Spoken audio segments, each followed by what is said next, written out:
You've heard of goat, greatest of all time, but have you heard of bock? The 20th of March is National Bock Beer Day, so let's take a look at this great beer style. Hi, I'm Joanne, the beer school lady, and I teach beer lovers how to taste beer with confidence and develop their knowledge of the world's favourite beverage. Let's start by taking a look at the history of bock beers. So bock beers originated in northern Germany, particularly in the city of Einbeck, probably around the 1400s. By the 1600s, they were being brewed in southern Germany as well. The Bavarian accent pronounced Einbeck as Einbock, which actually means billy goat. The name got shortened to bock, and since beer labels tend to depict a goat on their labels, much like this one. Celebrator even has a little goat ornament that comes on the bottle. It's also thought that the goat imagery may come from the star sign Capricorn. Bocks are traditionally released in the winter and spring months, and the star sign for this period of time is Capricorn. So there's another link to goats there. As you know, GOAT stands for greatest of all time, but what's your greatest of all time beer? Let me know in the comments. So what is the bock beer style? It is a lager. It is brewed with lager yeast and it uses Vienna, Munich and darker malts. It's also lightly hopped with continental European hops. The ABV is higher than your average German beers, sitting between 6 to 7%. This beer was traditionally brewed in the spring so that it could be stored until the winter months.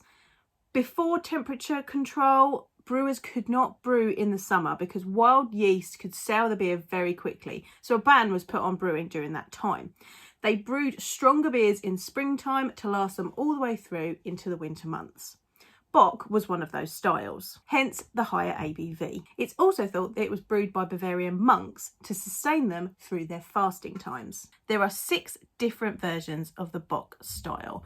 The traditional bock, and then we have 5 more.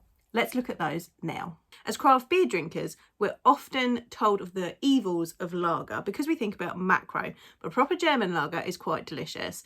Let me know if you're a lager drinker in the comments. Maibock or Hellesbock is associated with the spring months, particularly May. It is lighter in colour than a regular bock, but it has a similar ABV. It is drier and has a hoppier character. Versions to try of a Maibock are Utopian's Rainbock and Einger's Maibock. A Dunkelbock is closely originated to the original bocks brewed in Einbeck. It's difficult to find a proper one outside of Germany, but some craft brewers are experimenting with them. To try this version, find an Einbecker Urbock Dunkel. The Doppelbock is very similar to a regular bock, but the colour can range from gold to black, and the ABV is higher. Although doppel can sometimes be thought to mean double, the ABV of this beer is not necessarily double that of a regular bock.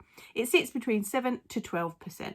Einger's Celebrator or Paulaner's Salvator are traditional versions of a Doppelbock. A Weizenbock is the youngest of the bock family, only being developed in 1907. It is similar to a Doppelbock, but it's brewed with wheat and uses Weizen yeast. So really it's not a lager, as Weizen yeast is ale yeast. That provides banana and clove notes, just like you'd expect from a Hefeweizen, but it also has the dark malt characteristics of a Doppelbock. Schneider Aventinus and Weihenstephaner Vitus are excellent versions that you should find. Finally, we come to our Eisbock. This uses the Doppelbock but freezes it, which removes some of the water content and concentrates the alcohol, making it much stronger. There is not much hop character in this beer, but it usually has a pronounced fruity character.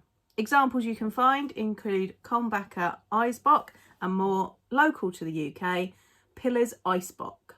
They produce this every year, so try and find it to give this style a go. Have you tried a bock yet, and are you going to try and find one of these examples? Let me know so I can help you find a style to try. Knowing about different beer styles can help you understand what is in your glass. If you want to know more about what defines a beer style, check out the video that's on your screen now. And give Love Beer Learning a subscribe to see my reviews of beer styles as I post them.